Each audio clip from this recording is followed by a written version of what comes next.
ಎರಡನೇ ದಿನದ ಮೊದಲ ಪ್ರಶ್ನೆ ಬಂದು ಸೌರಶಕ್ತಿಯನ್ನು ವಿದ್ಯುತ್ ಶಕ್ತಿಯಾಗಿ ಪರಿವರ್ತಿಸುವ ಸಾಧನ.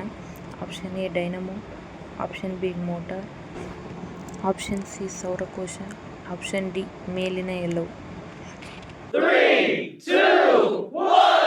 ಸರಿಯಾದ ಉತ್ತರ ಸೌರಕೋಶ.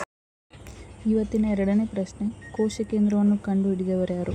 Option A Robert Brown, option B Robert Hooke, option C Leeuwenhoek, option D ಮೇಲಿನ ಯಾರೂ ಅಲ್ಲ. Robert Brown is a correct answer. ಇವತ್ತಿನ ಮೂರನೇ ಪ್ರಶ್ನೆ, ಪ್ರಾಣಿಶಾಸ್ತ್ರದ ಪಿತಾಮಹ ಯಾರು? Option A Robert Hooke, option B Aristotle, option C Robert Brown, option D Theophrastus. Correct answer Aristotle.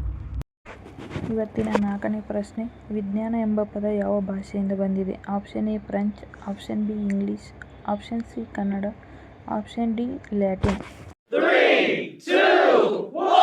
Latin ಭಾಷೆ ಇದೆ ಕರೆಕ್ಟ್ ಆನ್ಸರ್. ಎರಡನೇ ದಿನದ ಕೊನೆಯ ಪ್ರಶ್ನೆ, ಐದನೇ ಪ್ರಶ್ನೆ, ಮಾನವನ ದೇಹದ ಶಕ್ತಿ ಉತ್ಪಾದನಾ ಘಟಕ ಯಾವುದು? Option A ribosome, option B lysosome, option C mitochondria, option D Golgi ಸಂಕೀರ್ಣ. Right answer mitochondria.